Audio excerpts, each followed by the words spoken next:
Subscribe this YouTube video and share for more videos. Mahama'S fires Ghana customs boss after 85 million Ghana cedi theft. Whatever we say here is what hits the ears of the authorities, and you know that.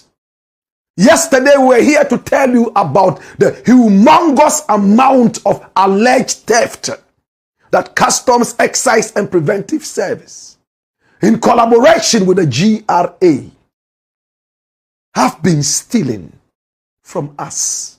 Theft in its highest levels. 85 million Ghana cedis going down the drain just like that. At a time, we are just recovering from a bad government that ruled us for 8 solid years. So disrespectfully irresponsible. My brother, my sister, we endured 8 years of irresponsible lies.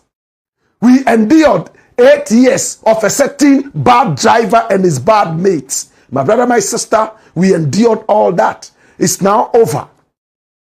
The new sheriff in town decided that things must change. And it looks like the economy all of a sudden started to heave a sigh of relief. Come here. Watch this. Now, right after that, my brother, every Ghanaian is hailing the new government. And it looks like some saboteurs had worn their old clothing again and decided that they would go on the stealing spree. Customs is one outfit that is fast becoming the den of thieves. You go in there, within 1 year, you are already putting up a mansion. And I'm quoting directly from John Evans Atta Mills when he was president, and he told us point blank what was happening right there in the annals of Customs, Excise and Preventive Service. My brother, my sister, now Atu Forson was also able to go down there, and he realized that there was a humongous amount of theft ongoing there. What did they do? Many people do not still understand what it is. Can I just break it down sharply so that we go in there and deal with the jugular vein? Watch this. Now, what happens right there at SEPS is this. They have a new way of stealing from the people. Trucks that are coming into the country carrying various goods like palm oil, domestic oil. My brother, my sister, they say, oh, this truck is heading for Niger. This truck is heading for Burkina Faso. This truck is heading probably for the Sahel. Yet the truck is coming to Ghana. When they do that, they avoid taxes. If it is coming to Ghana, then you must pay taxes. But they will say, oh, it's in transit. It means it is only here to rest and then it will move. Yet it is here to offload. Because of that, domestic oil companies and factories in Ghana are threatening to close down. And the president is so angry and mad. The few factories that we have here, 24-hour economy is about to take off. In some sectors, it's even taking off already. The president has been busy moving from one factory to the other, encouraging them with very juicy deals to start the 24-hour economy.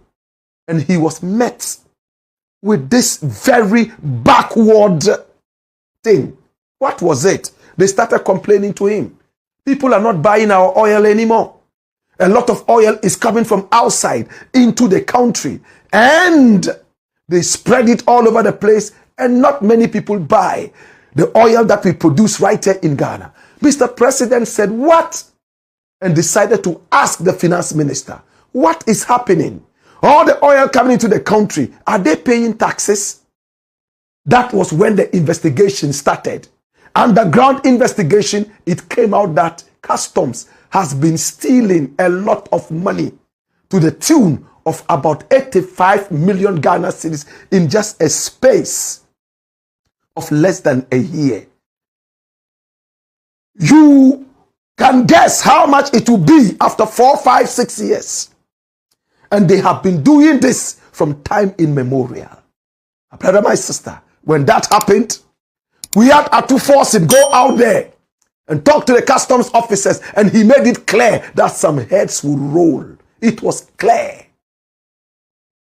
And yesterday, we made it clear that some people would have to be sacked, beginning with the heads. The president heard us. Come here!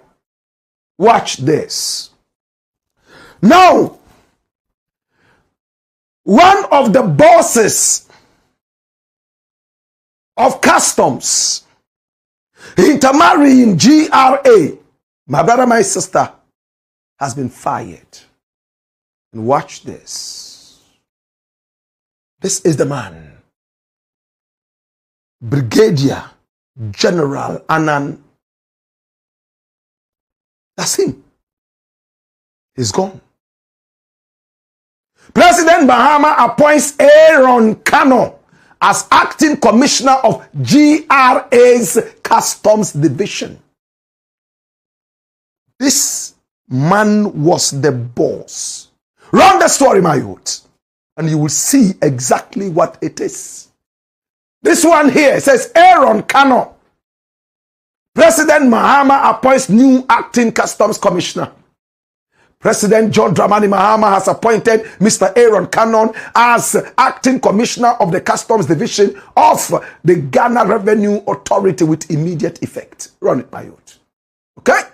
And when you read the story, it's very simple. The appointment announced in a press release issued by the authority on February the 23rd, that's yesterday, 2026, signals a new leadership phase for the customs division, which plays a critical role in revenue mobilization, border security, and trade facilitation. Now, describing the new acting commissioner as a seasoned professional, the statement said Mr. Kano is an accomplished customs professional with over 3 decades of distinguished service in revenue mobilization, border security, and trade facilitation at GRA. Dash it away.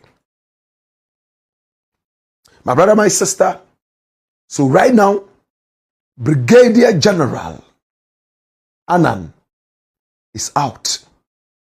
He's been kicked out. This is a man I have met before.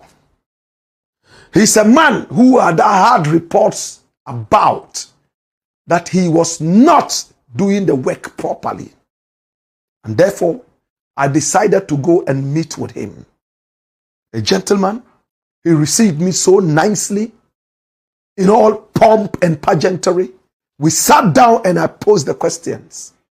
And he succeeded in convincing me that people were just witch hunting him for political reasons. I wanted to understand it better. He said, party members come here and everybody wants a certain kind of favor. You do them one favor, they come again, they are so entitled that their party is in power. Therefore, they have to keep getting the favors on and on and on and on and on and on. Can you explain to me exactly what kind of favors they are looking for? Oh, some of them are into the business of clearing cars and reselling, whatever it is. So they come here, they want you to reduce the taxes on them. In fact, the fees on them. And also, some of them are interested in cars that have not been cleared and therefore have been seized. And for that matter, we have to look into that. You come and get one, you want another one because you're a party member. I can't do that. I'm here to serve the nation and not party members. That was what he told me.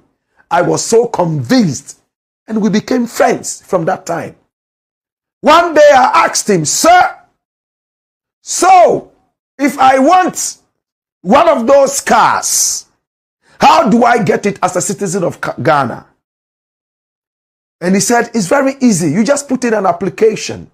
Then we look at it, and when the next auction comes, we would auction the cars. If you are not at the auction and the cars are still available, my office will call you, and then you would come and pay the required amount of money to the state and take whatever goods it might be. It could be a car, it could be some other such thing. Then he went ahead to ask me a question that was interesting. Black, are you interested in any of the cars? And I think my answer shocked him. I told him, much as I want a car, much as I love to drive a car, my conscience will not be free that somebody has imported a car from abroad and he couldn't pay the duty on these cars. For that matter, the car has been seized and the duty is either reduced or something like that, and another person comes to take the car. My conscience won't be free. I'll feel very sad that I am actually benefiting from somebody's sweat. He looked at me and said, wow, Black, I feel the same way too. It looked like we had something in common. Before I left, I said, sir, but if I would accept any car at all, it must be a bus. A bus that I will use to serve the people of Ghana. Because my intention one day is to be able to own buses that will carry people from one place to the other for free or for something small. Maybe for 2 cedis. You are carried all the way from Circle to Medina. That's been in my mind for so long. When I see people queue, beating each other, old and young, in order to board rickety buses. Yes, rickety buses. My brother, my sister. And he told me, okay, Black, put in an application. Anytime we have a bus, I will get in contact with you. And true to his words, after about 3, 4, 5 months, the office called me and said there was a bus available and that I should come over and check the bus and pay for it. I remember it was about 72,000 Ghana. I went and checked the bus. In fact, I couldn't check the bus.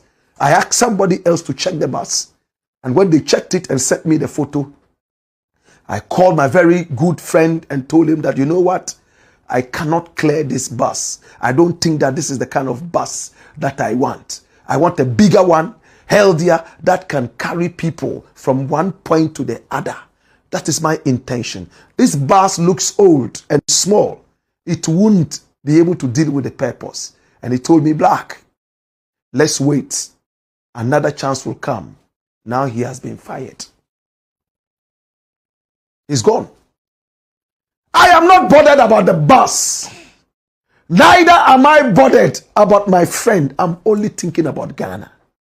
Did he do the right work? Certainly not. Certainly not. How did it happen that he sat down for his own people working under him to be able to loot the state in this abysmal way? Unprecedented lootocracy and thieveocracy. How? What's the explanation? What are you going to tell the people of Ghana? Schools under trees. Are you going to tell them that you were sleeping on the job? Are you going to tell them that, oh, you were yet to settle? About 85 million Ghana cedis gone down the drain within this short period of you being boss. I tried calling my very good friend, Brigadier General Anan, who I simply call General. He didn't answer. I know that he knew exactly what I was going to ask him. My brother, my sister, President Mahama has fired him. He is gone. A new man is now the boss. For how long can we continue to supervise thievery? For how long can we continue to watch whilst our nation goes down? It is so disgusting that you let down the trust of people who put you in very key, assumably responsible positions, so that you'll be able to help the wheels of progress grind to a very beautiful point of development. At the end of the day, you let them down.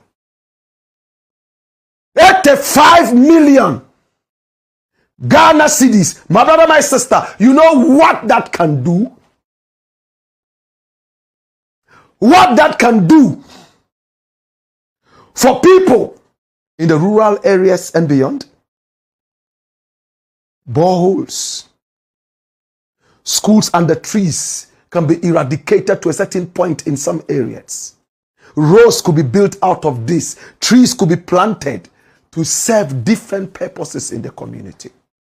President Mahama is the best president we have had in a very long time. Once that thing happened, he didn't wait another day. He said, you know what? Pack bag and baggage, leave. As for my very good friend, Brigadier General, when I happen to meet you or when he happens to call me back, I will wait to hear what he says. If I don't hear from him, my brother, my sister, it is so disappointing that the man that I met and I believed the story he told me, that party members were putting pressure on him to do for them alone what he should be doing for the whole nation. He convinced me. And almost every month I will send him a message and say, thank you so much for serving Ghana. Thank you so much for allowing yourself. I am disappointed that in your regime, such humongous amount of thievery has crowned your efforts. And I'm speaking tongue in cheek. President Mahama, thank you so much. Atuforsin, thank you so much. Ghana will continue to prosper. The news is very simple. Customs is getting rid of a few rodents who have been invading the barn. B-A-R-N. The farmhouse is the black pot, aka Kukushodable. And here we speak truth. Everybody, Israel Ghana ni bia so aka ye ho ama yakwa akọhwe the video no e de abasum biemu. Na make say subscribe and share for more videos. Na bibia nso entumi ye kama kama.